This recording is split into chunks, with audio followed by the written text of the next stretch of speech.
in a couple different railroads.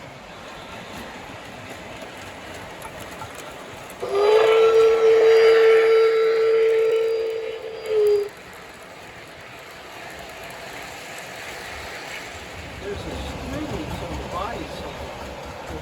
Oh, It's clanking and clunking.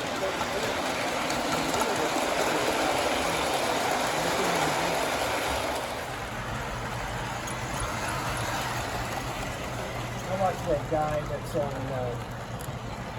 YouTube sometimes.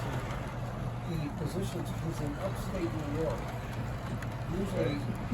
Usually between Colton and Colton.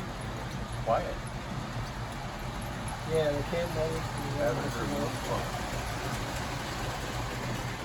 slow one. But it's the old nickel plate line. It buzzed through there too, pretty fast. It's down to one track. I think it may have been two at one time. A double track.